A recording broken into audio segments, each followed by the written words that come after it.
历经九生九世，我早已无所畏惧。 Ini hanya alur cerita. Dan jika suka alur ceritanya, mohon tidak lupa untuk di-subscribe dan di-like, terima kasih. Langsung saja ke alur ceritanya.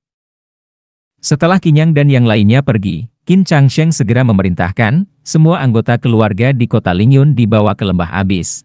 Sementara itu, di sepanjang jalan, Qinyang tetap diam. Namun, Ye Ziqing dan Yun Xuanger bisa melihat bahwa suasana hati Qinyang saat ini sangat buruk. Ling Tian benar-benar mengirim seseorang untuk menghancurkan keluarga Qin. Ini jelas membuat Qinyang sangat marah. Kembali ke Akademi Dewa kali ini pasti tidak akan berjalan dengan damai. Di bawah kecepatan penuh Xiao Qing, dalam waktu 2 hari, ibu kota Kekaisaran Beiming akhirnya tampak di depan mata mereka. Begitu memasuki kota, Qinyang langsung melesat ke arah Akademi Dewa. Di sepanjang jalan, kecepatannya sangat cepat dan agresif. Berhenti! Namun, begitu Qinyang dan rombongannya memasuki kota, tiba-tiba sebuah sosok muncul di jalan. Sosok itu mengayunkan tinjunya dan langsung menghentikan Xiao Qing dengan kekuatan luar biasa. Mu! Xiao Qing mengeluarkan suara marah, jelas tidak senang. Siapa? Qinyang membuka tirai kereta dan melihat ke depan. Si tua pincang juga menggelengkan kepalanya. Sosok di depan kereta adalah pria berusia sekitar 30-an, berpakaian rapi, berdiri dengan ekspresi acuh tak acuh setelah meninju. Minggir! Qinyang berteriak marah. Kurang ajar! Dalam sekejap, lebih dari selusin sosok muncul di sekitar kereta, mengepungnya. Melihat lebih dekat, mereka semua adalah ahli di alam roda roh. Qinyang! Kamu membunuh Ciruhuo, Pangeran Kekaisaran Ciwei, dan kamu pikir masalah ini sudah selesai. Pria itu berteriak, aku adalah Qi Fengtian, Jenderal Kekaisaran Ciwei. Hari ini adalah... Tua pincang, bunuh saja dia. Kita harus segera ke Akademi Dewa. Qinyang menurunkan tirai kereta, malas berbicara lebih jauh. Qi Fengtian terkejut dan wajahnya berubah merah padam karena marah. Dia diperintahkan untuk menunggu di sini demi Qinyang, dengan niat merampok dan membalas dendam padanya. Kekaisaran Ciwei juga berencana menekan Kekaisaran Beiming secara militer dan memaksa mereka membayar harga yang mahal. Namun, yang tidak disangka adalah, setelah menunggu begitu lama, sebelum dia sempat menyelesaikan kata-katanya, Qinyang ternyata sama sekali tidak memperdulikannya. Seorang kusir juga berani membunuhku? Qi Fengtian sangat marah, dia melangkah maju dan langsung menerjang dengan kecepatan luar biasa. Pergi! Si tua pincang hanya menjentikkan jarinya, dan seketika, gelombang kekuatan besar menyebar di udara. Pada saat itu juga, ekspresi Qi Fengtian berubah menjadi dingin. Kamu, seorang Diwu. Boom! Sebelum Qi Fengtian bisa menyelesaikan kalimatnya, tubuhnya tiba-tiba meledak menjadi kabut darah. Para prajurit di sekelilingnya langsung terdiam, terkejut luar biasa. Seorang ahli di alam jiwa, begitu saja lenyap. Hem! Si tua pincang mengeluarkan seruan rendah, menggerakkan jarinya berulang kali, dan terdengar suara ledakan bertubi-tubi. Para prajurit di ranah roda roh sama sekali tidak ada artinya di hadapannya. Setelah menyelesaikan semuanya, si tua pincang menepuk Xiao Qing, ayo pergi. Dengan suara, mu, Xiao Qing segera mengangkat kakinya dan berlari kencang. Kekaisaran Ciwei. Qinyang mengusap kepalanya dan berkata dengan ringan, jangan membuatku marah. Habisi keluarga kerajaan. Ye Ziqing dan Yun Xuanger yang berada di sampingnya tidak berkata apa-apa. Meskipun Qinyang tampak tenang dalam menghadapi segalanya, tapi, bagi dia, keluarga dan teman-temannya, ia anggap mereka sebagai harta yang sangat berharga. Ling Tian sudah berani mengirim orang untuk menyerang kota Lingyun. Nasib semua orang di akademi hari itu, kemungkinan besar juga tidak baik. Dan sekarang, orang-orang dari Kekaisaran Ciwei berani muncul, jelas mereka sedang mencari mati. Di jalanan, lebih dari selusin sosok tergeletak di tanah, sementara semua orang yang melihat kejadian itu terdiam ketakutan. Membunuh orang di jalan lalu pergi begitu saja, siapa sebenarnya orang ini? Tak lama kemudian, di ibu kota Kekaisaran, di sebuah restoran yang ramai. Seorang pemuda berpakaian putih, dengan bibir merah dan wajah pucat, tertawa terbahak-bahak, memeluk dua wanita cantik di kiri dan kanannya. Sebagai pangeran di kekaisaran ini, aku harus belajar seni bela diri dan sastra sepanjang hari, sampai kepalaku terasa beku. Untungnya, kali ini si brengsek Ciruhwo mati, dan ayahku menyuruhku menyelidiki masalah ini. Ngomong-ngomong, siapa nama pembunuhnya? Kinyang. Ini memberiku waktu untuk bersenang-senang di sini. Jangan bicara omong kosong. Ci Weisheng tersenyum tipis dan berkata, dalam beberapa waktu ke depan, kita hanya perlu menunggu Kinyang kembali. Jika bocah itu bernasib buruk, mungkin lebih baik jika langsung disembelih oleh orang-orang kekaisaran Yunnan. Ayo kita lakukan. Lagi pula, membunuh seseorang di ibu kota kekaisaran Beiming lalu pergi begitu saja bukanlah hal yang mudah. Dan ku dengar Kinyang punya hubungan dengan Pavilion Shengdan. Yang mulia benar. Orang-orang di sekitarnya bertepuk tangan, tampak setuju. Lebih dari sebulan yang lalu, Kekaisaran Ciwei menerima kabar bahwa Pangeran Ciruhwo telah dibunuh. Namun, Kekaisaran Beiming tidak menunjukkan sikap apapun, bahkan tidak menangkap si pembunuh untuk diserahkan ke Kekaisaran Ciwei. Kaisar Qi Tianhong murka dan langsung memerintahkan agar kepala Kinyang dibawa kembali. Tidak hanya itu, Kekaisaran Ciwei kini telah bersekutu dengan beberapa kekaisaran di sekitarnya. Setelah Kinyang dibunuh, mereka berencana menggunakan kepalanya sebagai alasan untuk mengepung Kekaisaran Beiming. Kali ini, akhirnya tiba saatnya bagi pangeran keempat, Ci Weisheng, untuk menunjukkan kemampuannya. Ciruhwo, kamu mati dengan sangat baik, sungguh baik, hahaha. Semakin Ci Weisheng memikirkannya, semakin bahagia dia. Kinyang hanya berada di ranah Lingtai, sementara Jenderal Qi Fengtian berada di ranah jiwa. Membunuhnya bukanlah hal yang sulit. Ini adalah tugas yang sangat mudah. Sekarang yang harus dilakukan hanyalah menunggu. Dan selama menunggu di Kekaisaran Beiming, dia bisa bersenang-senang sepuasnya. Melihat dua wanita di sisinya, Ci Weisheng merasakan gairah membara dalam dirinya. Beberapa hari ini, pangeran harus lebih banyak bersantai. Namun, tepat saat dia hendak menikmati momen itu. Yang mulia, ada masalah besar. Tiba-tiba, sebuah sosok menerobos masuk dengan keras. Pintu kayu hancur berkeping-keping, dan dua sosok langsung berlutut. Ci Weisheng mengernyit, tetapi tidak berhenti dari kegiatannya. Dengan nada tak senang, ia berkata, "Apa yang terjadi? Kenapa panik? Tidak lihat kalau pangeran sedang sibuk? Yang mulia, ada masalah besar. Jenderal Qi Fengtian dibunuh di jalanan." Apa? Wajah Ci Weisheng langsung berubah pucat. Gairah yang tadi membara seketika menguap, tubuhnya menjadi lemas, dan ia jatuh terduduk di lantai. "Cepat pergi!" Apa? Orang-orang di sekitarnya terkejut. "Apa kalian berdiri saja di situ? Segera pergi. Sekarang juga. Kembali ke Kekaisaran Ciwei, dan laporkan ini kepada ayah." Wajah Ci Weisheng tampak suram. Dengan tergesa-gesa, dia meraih pakaiannya dan bersiap melarikan diri.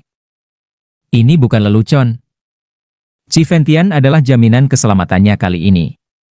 Sekarang dia sudah mati, sementara dirinya masih di sini, dalam keadaan telanjang, dan bisa berada dalam bahaya kapan saja. Namun, pangeran keempat, mau pergi kemana? Sebuah suara tiba-tiba terdengar dari luar pintu. Sebuah sosok muncul di ambang pintu. Itu adalah Pangeran Mingyu. Mingyu menatap Ci Weisheng dengan tatapan tajam, lalu berkata, "Karena kamu sudah di sini, jangan coba-coba melarikan diri. Kenapa tidak menikmati jamuan di kerajaanku dulu?" Melihat sosok Mingyu, wajah Ci Weisheng langsung menjadi pucat pasi. Selesai sudah. Sementara itu, kereta kuda melaju kencang tanpa henti. Xiao Qing berlari menuju distrik 36 Akademi Dewa. Akhirnya, kereta berhenti dengan mantap di gerbang area 36. Kinyang turun dan menatap distrik 36. Dia berjalan lurus tanpa ragu menuju area tempat tinggal semua orang. Namun, yang ia temui adalah barisan rumah yang telah hancur. Tanah di sekitarnya tampak berantakan. Melihat pemandangan ini, wajah Kinyang menjadi dingin. Bagus, bagus sekali. Tidak kusangka setelah lebih dari sebulan pergi, sarangku sendiri dirusak seperti ini. Senyum perlahan muncul di wajahnya. Kalau seperti ini, kemungkinan orang-orang lainnya juga mengalami nasib yang lebih buruk. Di sudut jalan, terdengar suara teriakan. "Gendut, cepatlah!" Beberapa sosok muncul perlahan. Di antara mereka, seorang pria gemuk sedang menarik gerobak kotoran, melangkah perlahan dengan wajah penuh luka. Di belakangnya, beberapa pria dan wanita berpakaian mewah tertawa puas. Salah satu dari mereka, yang memegang cambuk panjang, sesekali mencambuk si bocah gendut, sambil tertawa dan melirik wanita-wanita lainnya. "Shuya, anak ini benar-benar pengecut. Awalnya aku benar-benar tidak menyangka, bagaimana mungkin kamu bisa bersamanya?" Pemuda itu mengenakan jubah panjang dengan lengan tergulung, memegang cambuk panjang di tangannya, lalu berkata sambil tersenyum, "Menurutku, anak ini sangat cocok untuk membersihkan tempat ini, menarik gerobak kotoran sepanjang hari. Lihat saja dia, benar-benar seperti tumpukan kotoran yang besar." "Kakak Luyun, kamu menggodaku lagi." Wanita bernama Shuya itu melangkah maju dengan dada sedikit terbuka, lalu menggesekkan tubuhnya ke pemuda itu dan berkata, "Bocah gendut ini sama sekali tidak tahu apa-apa. Aku tidak punya pilihan selain mengikutinya. Dia hanya menempel pada Kinyang, berharap mendapatkan keuntungan dalam hal kultivasi. Kinyang sangat baik padanya. Dia telah memberinya banyak pil obat dan senjata spiritual, bahkan memberikan sesuatu yang paling berharga." Hahaha. Mendengar ini, Luyun mencambuk si bocah gendut lagi dan tertawa terbahak-bahak. "Bocah gendut ini pasti masih bermimpi bisa menghabiskan malam indah bersamamu. Sayangnya, aku yang lebih dulu menikmatinya, hahaha. Bocah gendut, pekerjaan menarik gerobak kotoran adalah yang paling cocok untukmu. Jika tidak, kamu pasti sudah mati tanpa kuburan." Saat cambuk kembali diayunkan, tubuh gempal yang menarik gerobak kotoran itu sudah penuh dengan luka. Luyun menyeringai dan berkata, "Saya perkirakan Kinyang tidak akan pernah kembali. Kekaisaran Yunlan adalah salah satu dari 10 kekaisaran teratas. Kinyang membantai anggota keluarga Lan dari kekaisaran Yunlan dan pergi ke sana? Itu sama saja dengan bunuh diri. Anak itu mungkin sudah dicincang menjadi daging dan diberi makan anjing oleh orang-orang kekaisaran Yunlan. Kakak yang tidak akan mati." Pada saat ini, si bocah gendut tiba-tiba menjadi marah. Dia berbalik dengan penuh amarah dan menatap orang-orang di sekitarnya, lalu berteriak, "Kakak yang tidak akan mati, justru kalian yang akan mati. Sialan, Qin Xin Xin, sepertinya kamu sudah bosan hidup." Luyun mendengus, melangkah maju, dan mengayunkan cambuknya. Plaak. Suara cambuk terdengar, tetapi Qin Xin Xin sama sekali tidak merasakan sakit. Di hadapannya berdiri seseorang yang tubuhnya tampak tidak terlalu kuat, sedikit terlihat rapuh, tetapi rambut panjangnya yang terikat rapi memberikan kesan yang gagah. "Bocah ini benar, bagaimana mungkin aku bisa mati?" Sebuah suara tawa ringan terdengar, dan Kinyang berbalik, memegang cambuk panjang Luyun di tangannya. "Kakak Yang." Melihat sosok yang datang, hidung Qin Xin Xin terasa perih, dan dia menahan air matanya agar tidak jatuh. "Keluarga Qin, tidak boleh menangis." Kinyang tersenyum lembut. "Baik." Qin Xin Xin segera menegakkan tubuhnya, tetapi meringis kesakitan. "Makan ini." Kinyang mengeluarkan buah kabut biru di awan, dan berkata dengan tenang, "Setelah memakannya, jangan gunakan energi spiritual selama sehari." "Baik." Qin Xin Xin tidak banyak bicara dan langsung menelannya. Boom. Dalam sekejap, dia merasakan vitalitas tak terbatas muncul dari dalam tubuhnya, seolah seluruh tubuhnya akan tumbuh kembali. "Siapa kamu? Berani mencampuri urusanku, apa kamu buta?" Luyun berusaha menarik tangannya, tetapi tidak bisa melepaskan diri dari genggaman Kinyang. Wajahnya berubah saat dia berteriak, "Aku salah satu pemimpin murid geng Putra Surga. Jadi, jika kamu pintar, jangan ikut campur urusan ini." Begitu kata-kata itu keluar, ekspresi Shuya langsung berubah. Dia menarik lengan baju Luyun dan berbisik, "Kakak Lu, dia adalah Kinyang. Aku tidak peduli." "Kinyang." Ekspresi Luyun berubah drastis. Dia segera melepaskan cambuk panjangnya dan mundur beberapa langkah. "Kinyang, kamu, jangan bertindak gegabah." Suara Luyun bergetar ketakutan. Dia hanya berada di alam laut spiritual, sedangkan dia telah mendengar bahwa Kinyang berada di alam lingtai. Dia jelas bukan lawannya. "Gegabah?" Kinyang tersenyum dingin dan berkata, "Di Akademi Dewa, bahkan Tian An pun tidak berani menyentuh orang-orang di sekitarku. Kamu berani menyentuh saudaraku? Plaak. Tiba-tiba, suara cambukan terdengar. Kinyang langsung mengayunkan cambuk dan... Bam! Pipi Luyun membengkak seketika. Tuan Qin, ampuni aku, ampuni aku. Luyun langsung berlutut di tanah dan dengan panik berkata, aku hanya mengikuti perintah. Itu adalah para murid roh dari Akademi Dewa yang memerintahkanku. Ling Tian telah kembali, dan sekarang semua orang patuh padanya. Oh, begitu. Boom. Kinyang melangkah maju, dan energi kuat langsung meledak. Pada saat itu juga, kepala Luyun meledak hingga hancur berkeping-keping. Jika kamu berani menyentuh saudaraku, kamu harus siap untuk mati. Kinyang mengibaskan kakinya, lalu melirik ke arah Shuya yang berdiri di sampingnya. Sebelum dia pergi, dia telah meminta Ye Ziqing untuk menyelidiki wanita ini. Namun, sebelum ada waktu untuk bertindak, kejadian ini sudah lebih dulu terjadi. Sin Sin. Tiba-tiba, Shuya melangkah maju, berlutut di tanah, dan menangis. Aku tidak punya pilihan lain. Luyun didukung oleh Ling Tian. Dia adalah pemimpin geng Putra Surga. Pergi. Qin Sin Sin tidak bisa menahan amarahnya lagi dan langsung berteriak. Melihatmu saja membuatku muak. Qin Sin Sin membuang muka dan mengepalkan tangannya erat-erat. Kakak Yang, aku tidak ingin melihat wanita ini lagi. Kinyang mengangguk. Qin Sin Sin tidak seperti dirinya yang memiliki ingatan 9 kehidupan dan 9 dunia. Dia memahami asal-usulnya sendiri. Tapi Qin Sin Sin hanyalah seorang anak berusia 16 tahun yang baru saja mulai mengenal cinta. Saat dia bertemu dengan seorang gadis yang dia sukai, dia menyukainya dengan tulus. Namun kini, dia dikhianati. Kinyang mengayunkan tangannya, dan dalam sekejap, sebuah lubang darah muncul di tubuh Shuya. Tubuhnya langsung terjatuh ke tanah tanpa nyawa. Sin Sin. Kinyang menepuk bahu Qin Sin Sin dan tersenyum. Kakak yang berjanji padamu, aku akan menemukan seseorang yang mencintaimu dengan sepenuh hati. Aku ingin yang cantik. Qin Sin Sin mendongak dengan bangga, setidaknya harus seorang putri kerajaan. Bagaimana mungkin seorang putri kerajaan pantas untuk saudaraku? Kinyang tertawa dan berkata, paling tidak, dia haruslah seorang putri dari negeri perbatasan. Benarkah? Tentu saja. Baiklah, ini janji. Qin Sin Sin tertawa. Kinyang tahu bahwa Qin Sin Sin hanya ingin menghiburnya. Namun, luka di hatinya masih membutuhkan waktu untuk sembuh. Di mana kakak pertama dan kakak kedua? Kinyang bertanya lagi, bagaimana dengan Lu Xuan dan yang lainnya? Benar. Qin Sin Sin segera menjawab, kakak pertama dan kakak kedua ada di Akademi Dewa, di bawah perlindungan Patriark Li Huo. Ling Tian telah kembali, kakak Yang. Anak itu telah mencapai alam roda spiritual, dan Putra Surga telah mengangkatnya sebagai wakil pemimpin geng Putra Surga. Bisa dibilang, dia hanya berada di bawah 1 orang tetapi di atas 10.000 orang.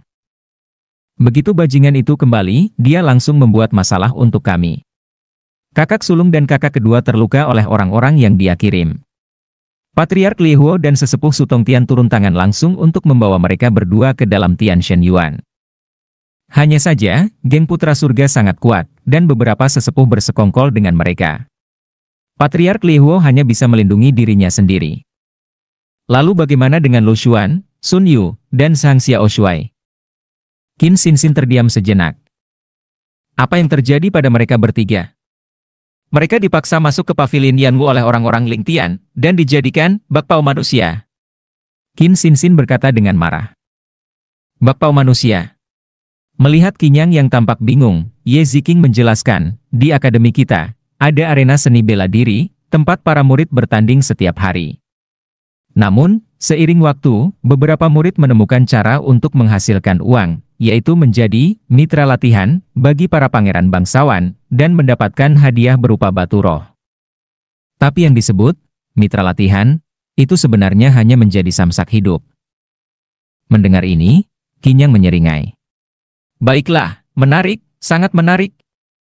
Kinyang menyeringai dan berkata, aku tidak menyangka tempat seperti itu ada. Bawa aku ke sana. Nada suara Kinyang kini terdengar dingin. Ye Ziqing mengangguk dan berjalan di depan untuk memandu jalan. Ling Tian, akhirnya kamu berani kembali. Senyum tipis muncul di sudut bibir Kinyang. Dia tahu bahwa mengatur orang-orang di sekelilingnya lebih penting dulu, sebelum berurusan dengan Ling Tian. Pada saat itu, Ye Ziqing dan Yun Xuanger mulai merasa ada sesuatu yang aneh. Selama hari-hari mereka mengikuti Qinyang, mereka memperhatikan sesuatu. Qinyang tampaknya tidak terlalu peduli terhadap apapun.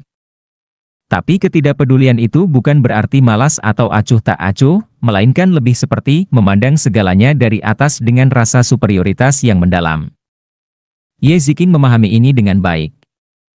Dia adalah keturunan bangsawan kerajaan, dan di Kekaisaran Beiming, statusnya sangat langka dalam 1000 tahun. Namun, Qinyang hanya menerimanya sebagai pelayan. Bahkan Yun Xuanger yang memiliki tubuh kekacauan yang langka, hanya dianggap sebagai pelayan. Bahkan Sheng Xinrui, seorang jenius alkimia nomor 1 di ibu kota kekaisaran, hanya dijadikan seorang dantong, asisten dalam alkimia. Seolah-olah dia tidak pernah merasa kagum terhadap apapun atau siapapun. Namun, meskipun Qinyang memiliki sikap sombong terhadap segalanya, ada satu hal yang tidak bisa diabaikan, dia sangat melindungi keluarganya. Beberapa sosok berjalan keluar dari area 36 satu persatu pada saat itu. Berhenti. Namun, saat Qinyang dan yang lainnya berjalan di area 36, hendak menuju ke arena seni bela diri, tiba-tiba terdengar sebuah teriakan. Segera setelah itu, beberapa sosok mengelilingi mereka. Para pemuda itu mengenakan pakaian murid spiritual, dan pemimpin mereka tampak penuh dengan kesombongan. Ini adalah wilayah geng Putra Surga. Siapa kalian? Kenapa aku belum pernah melihat kalian sebelumnya? Pemuda yang memimpin itu menyipitkan matanya, menatap Qinyang dan kelompoknya. Matanya terus-menerus tertuju pada Ye Ziqing dan Yun Xuanger. Kamu tidak mengenalku? Qinyang bertanya dengan ringan. Kamu siapa? Kenapa aku harus mengenalmu? Pemuda itu mendengus, aku adalah Lu Tianhan, salah satu dari 5 pemimpin murid spiritual geng Putra Surga. Apa kamu tahu itu, bocah? 5 pemimpin.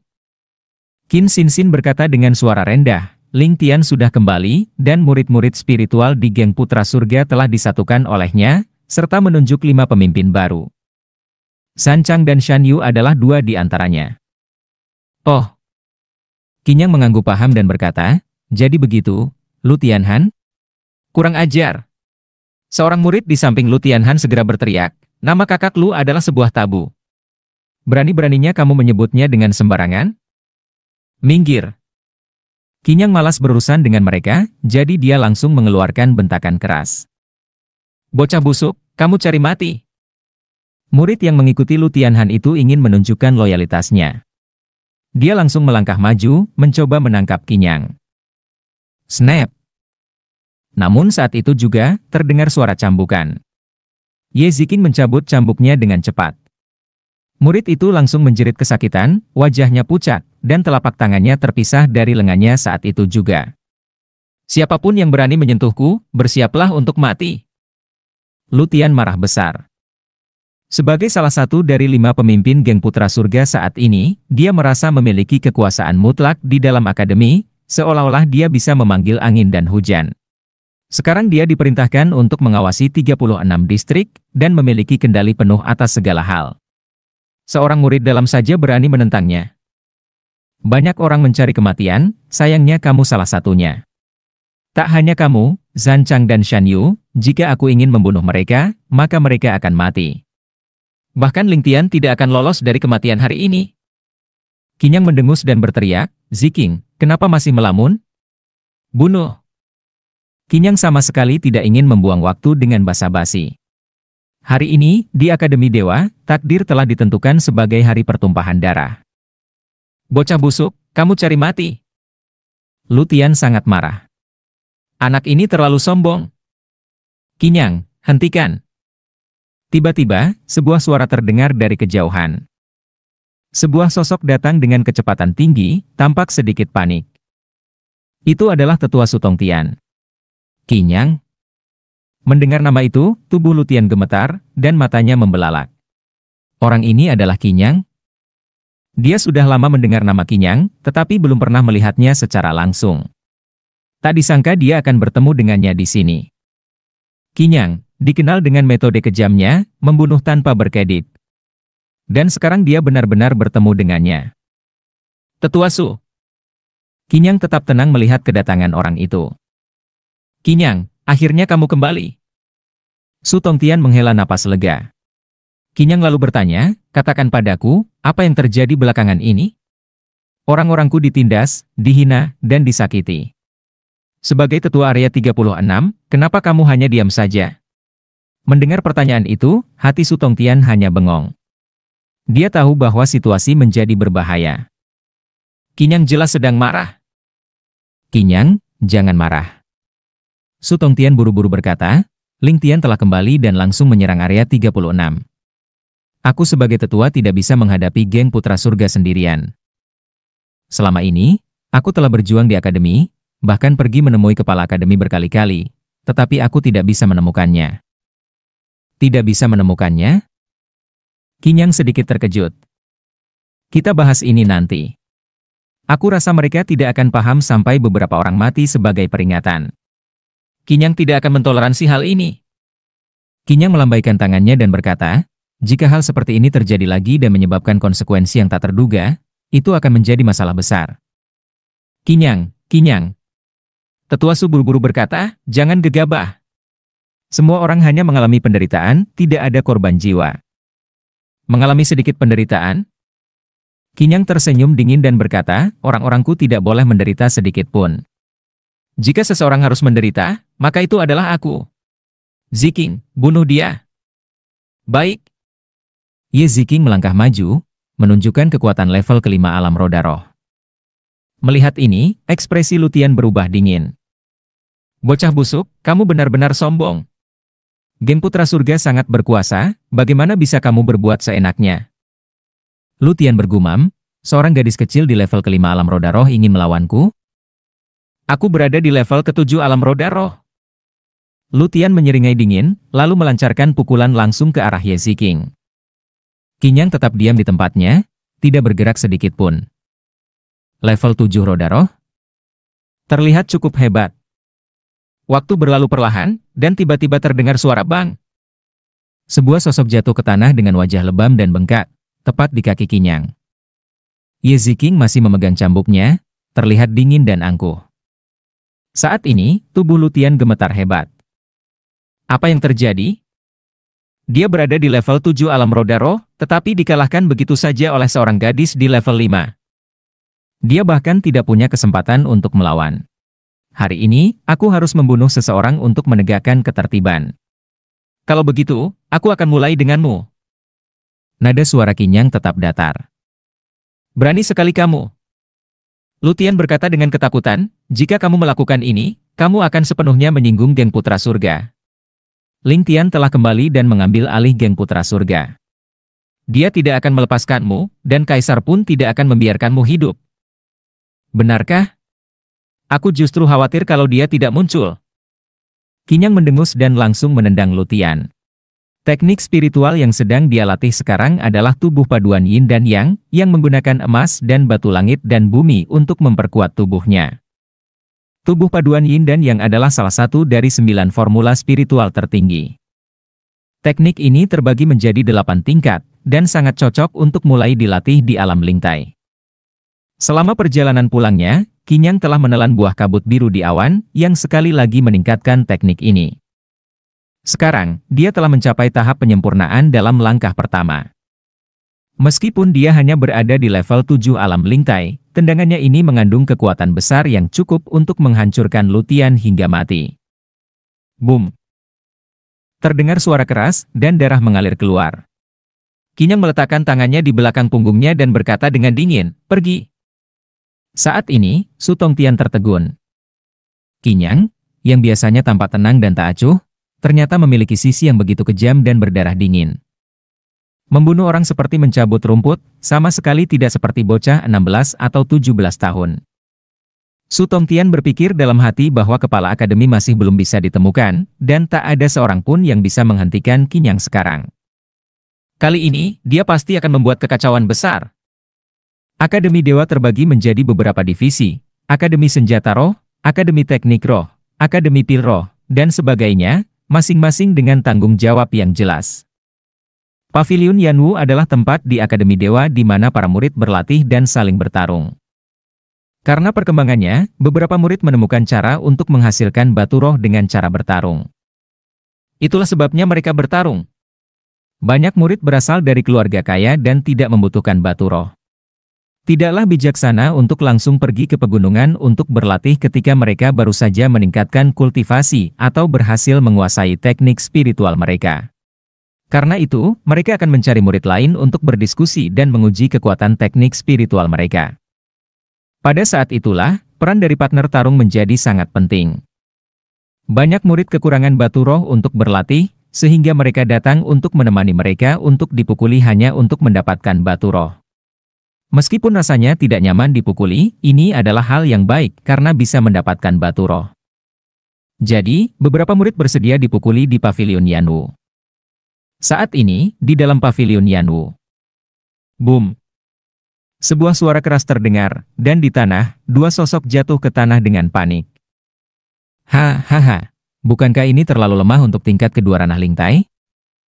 Di depan kedua orang yang jatuh itu, seorang pemuda tersenyum dan berkata, apakah mungkin ini saja yang bisa kalian lakukan? Pemuda itu mengenakan pakaian yang tebal, dengan senyum penuh penghinaan di wajahnya. Lu Yike, pengawal yang kamu pilih benar-benar tidak bagus. Tuan muda, kedua orang bodoh ini sudah dipukuli berkali-kali dalam beberapa hari ini, mereka pasti sudah hampir mati, kata seorang pemuda di sampingnya dengan mata menyipit dan tersenyum, namun, berbeda dari murid lain yang ikut dipukuli, apa pendapatmu tentang dua orang ini? Pukul saja, tidak masalah kalau membunuh mereka. Oh? Pemuda itu menatap tajam. Heh, bocah kecil, di geng putra surga kami, Master Lingtian yang memutuskan segalanya, dan dia bilang, tidak masalah kalau dua orang ini mati. Menarik, kalau begitu aku tidak akan sungkan. Lu Yike duduk saat itu, memegang cangkir teh, meminumnya, dan tersenyum dengan santai. Sebagai salah satu anak roh, dia juga terkenal di Akademi Dewa. Kali ini, Lingtian kembali di alam roda roh dan berhasil dipromosikan menjadi anak roh. Sang putra surga sangat memperhatikan Lingtian. Tidak hanya membiarkan Lingtian menjadi juru bicara dari geng saat ini, tetapi juga membiarkan Lingtian melakukan apa saja. Meskipun dia tidak puas dengan ini, putra surga adalah putra surga, dan apa yang dia katakan tidak bisa ditentang. Hanya saja sekarang, penunjukan dirinya sebagai salah satu dari 5 pemimpin geng putra surga membuatnya merasa puas. Anak itu, Lingtian, masih bisa melakukan hal-hal besar. Wang Yuansheng di depannya adalah anak dari kepala keluarga kerajaan terkenal di ibu kota kekaisaran, dan anak bungsu dari kepala keluarga kerajaan Wang Zejun dan istrinya. Sekarang kebetulan ada 2 anjing penjaga Qinyang yang berada di sisi orang itu, yang dibawa untuk dipukuli, menemani pangeran berlatih. Bisa membuat pangeran senang, maka di Akademi Dewa, Lu Yike, akan memiliki perlindungan ekstra. Plop! Saat ini, di antara 2 sosok di tanah, seorang anak yang gemuk meludahkan darah dan mengutuk Lu Yike. Ketika kakak Qin kembali, kamu akan mati dengan sangat menyedihkan. Zhang Xiaoshuai, kamu bilang aku akan mati menyedihkan? Lu Yike menyeringai dan berkata, Master Lingtian sudah kembali, kamu tahu? Qinyang itu tidak ada apa-apanya. Apakah kamu masih ingat bagaimana Sun Yu mati? Begitu Lu Yike mengatakan ini, ekspresi Lu Xuan dan Zhang Xiaoshuai langsung berubah suram. Sun Yu? Saat ini, kedua orang itu terlihat sedih. Bagaimana dia mati? Suara sedikit acuh tak acuh terdengar saat ini. Di pavilion seni bela diri, beberapa sosok mendekat. Kakak Qin! Kakak Qin! Melihat orang yang datang, Lu Xuan dan Zhang Xiaoshuai tampak sedih. Qinyang! Saat Lu Yike melihat Qinyang, niat membunuh muncul di matanya. Dia sudah mendengar tentang reputasi Qinyang, dan Ye Ziqing yang mengikutinya adalah tubuh kaisar yang sangat langka dalam 1000 tahun di ibu kota kekaisaran. Kamu masih kembali dengan hidup-hidup. Setelah wajah Lu Yike terkejut sejenak, dia kembali tenang, lalu berkata dengan senyum tipis, tapi ini tidak berguna, Lingtian sudah kembali, dan waktu kematianmu sudah tiba. Biarkan aku bertanya, bagaimana Sun Yu mati? Saat itu, Qinyang menatap Lu Yike dan berkata, ingin tahu? Lu Yike tersenyum dan berkata, anak itu memiliki temperamen keras, dan dia tidak mau dipukuli, jadi aku menyuruh beberapa orang, mengikatnya di tiang, dan memukulinya sampai mati.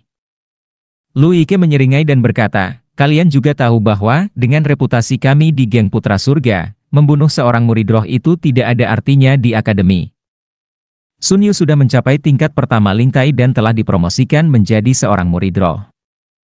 Mendengar ini, ekspresi Qinyang tetap tenang.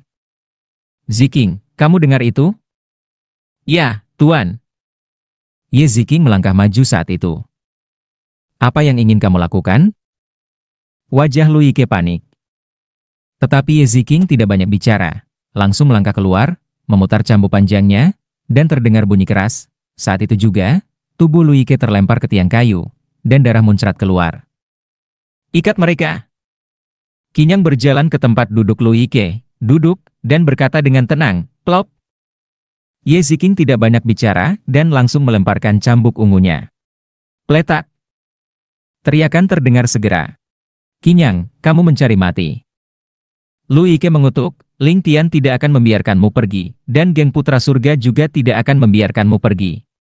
Kamu masih punya kekuatan untuk berbicara, Ziking, sepertinya kamu tidak cukup tegas. Ya.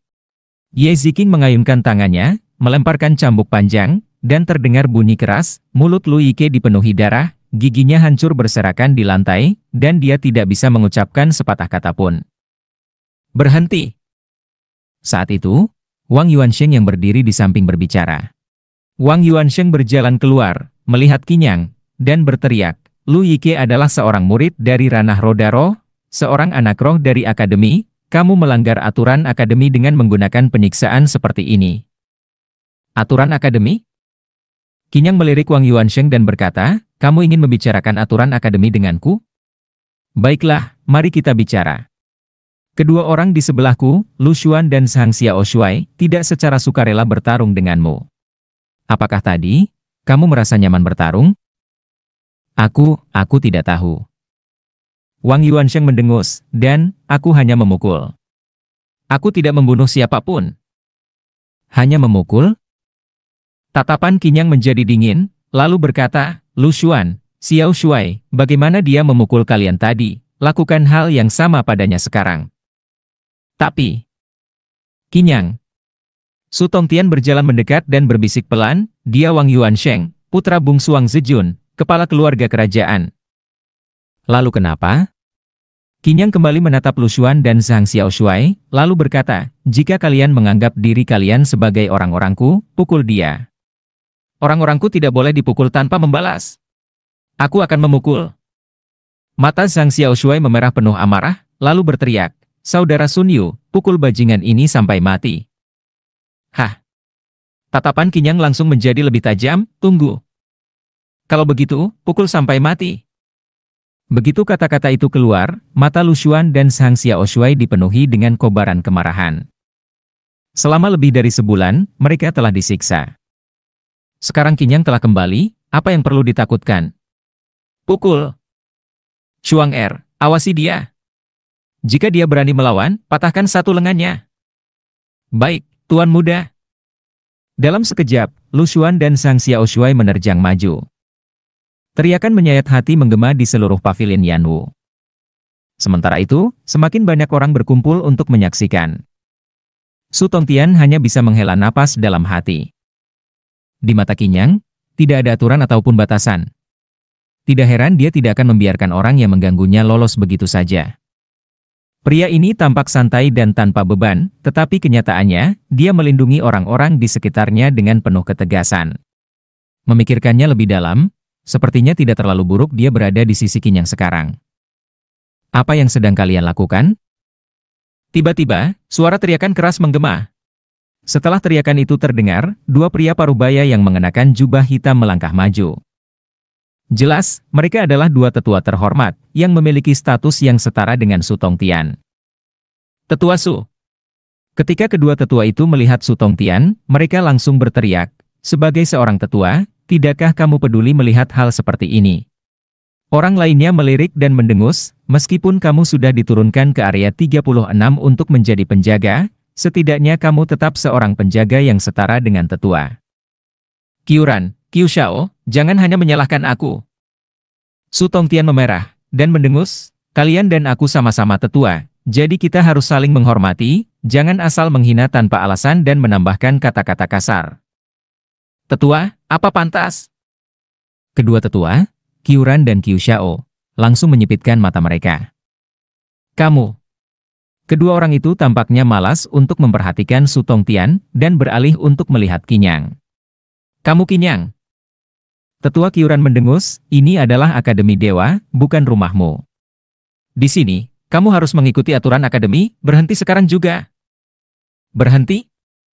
Qinyang menyeringai, melambaikan tangannya, dan memberi isyarat kepada Ye Ziqing untuk melanjutkan. Bocah bau, kamu sedang mencari mati. Qiu Xiao berteriak, kamu bahkan berani menentang kata-kata para tetua, sekarang ikut aku ke ruang hukuman untuk menerima hukuman, kalau tidak. Bagaimanapun, tetua ini memiliki hak untuk langsung membunuhmu. Begitu kata-kata itu keluar, wajah Qinyang langsung menjadi dingin. Membunuhku? Kalian juga pantas mati. Mencari mati. Kedua tetua, Qiuran dan Qiu Xiao, sangat marah saat itu, satu di kiri dan satu di kanan, langsung menyerbu menuju Qinyang. Bang-bang. Tapi dalam sekejap, kedua sosok itu terlempar mundur dengan memalukan, memuntahkan darah dari mulut mereka. Pak Tua Pincang, jangan ragu, bunuh dia. Qinyang melambaikan tangannya. Baik. Tiandong Immortal tidak peduli dengan urusan lain, langsung melayangkan satu telapak tangan. Dia sudah menembus ke alam bela diri bumi yang kuat. Kedua tetua ini sangat kuat di alam jiwa, tetapi mereka tidak ada apa-apanya di depannya. Melihat Qiuran dan Qiu Xiao jatuh langsung ke tanah, tidak bisa bangkit lagi, Su Tongtian terkejut saat itu. Dia sudah tahu sebelumnya bahwa orang tua pincang ini adalah Tiandong Immortal, mantan dekan, dan ayah dari dekan saat ini. Tapi sekarang, orang tua pincang itu benar-benar mengikuti perintah Qinyang. Sekejap, Su Tongtian sudah memutuskan. Di masa depan, dia akan melakukan apa saja yang diperintahkan Qinyang, tanpa banyak bicara, tanpa bertanya mengapa. Bahkan, dekan lama di alam bela diri bumi pun tunduk pada kata-kata Qinyang, jadi kenapa masih takut? Qinyang tiba-tiba menghela nafas saat itu, dan berkata, Akademi Dewa yang begitu bagus, tapi itu hanya menjadi kepentingan pribadi untuk sekelompok geng, masalah ini karena geng Putra Surga, bahkan para tetua pun turut terlibat. Negara Beiming yang dulunya bagus, sekarang telah menjadi sebuah kerajaan yang tidak dihargai. Desah Qinyang dari lubuk hatinya. Dulu, ketika dia menjadi Kaisar Agung Jiuyo, murid kesayangannya Qing Yun, serta dua muridnya Ming Yu dan Tian Qingxi, semuanya memiliki dunia di hati mereka. Ambisi dan kekuatan mereka sendiri adalah benih yang baik, jadi dia peduli akan hal itu. Tapi sekarang, semuanya telah berkembang menjadi bentuk yang memalukan seperti ini oleh generasi berikutnya. Perubahan yang naik turun ini tidak bisa dijelaskan dengan jelas, kata orang tua pincang itu dengan diam. Perubahan naik turun omong kosong. Kalau berkembang dengan baik, pasti akan berkembang, bukan menurun. Jangan salahkan dirimu. Mendengar ini, orang tua pincang itu menggosok hidungnya dengan malu, tapi berkata dengan pasrah dalam hati, itu bukan salahku juga. Namun saat itu, teriakan Lu Yike dan Wang Yuansheng semakin lama semakin rendah. Zhang Xiaoshuai dan Lu Xuan melepaskan semua kemarahan mereka selama lebih dari sebulan pada Wang Yuansheng, dan mereka tidak mengenal ampun pada pukulan mereka. Jika kamu pukul dia lagi, dia akan mati. Zhang Xiaoshuai terengah-engah. Mati ya mati. Lu Xuan menggenggam tangannya erat-erat, dan berkata dengan suara rendah, dulu, Sun Yu dipukuli sampai mati oleh orang ini. Baik. Zhang Xiaoshuai mengayunkan tinjunya pada saat itu, kali ini bukan hanya kekuatan fisik, tetapi juga serangan yang disertai energi spiritual. Boom. Dengan satu pukulan, terdengar suara gedebuk yang dalam, dan pada saat yang sama, suara teredam terdengar dari tanah. Mata Wang Yuansheng hampir melotot keluar, dia menyemburkan seteguk darah. Seluruh tubuhnya bergetar, lalu terdiam. Namun, di sisi lain, Lu Yike sama sekali tidak bereaksi. Melihat pemandangan ini, Qinyang berdiri. Kematian Sun Yu adalah karena kurangnya pertimbanganku, tapi aku akan membalaskan dendamnya. Suara Qinyang terdengar dingin, lalu berkata, mulai hari ini, aku akan membuat semua orang di Akademi Dewa tahu bahwa siapapun yang menantangku dan menyentuh orang-orangku, bahkan seorang kaisar sekalipun, akan mati. Qinyang tidak ragu-ragu, dia adalah seseorang yang melindungi orang-orang di sekitarnya. Terima kasih sudah menonton videonya. Dan sampai jumpa di episode berikutnya.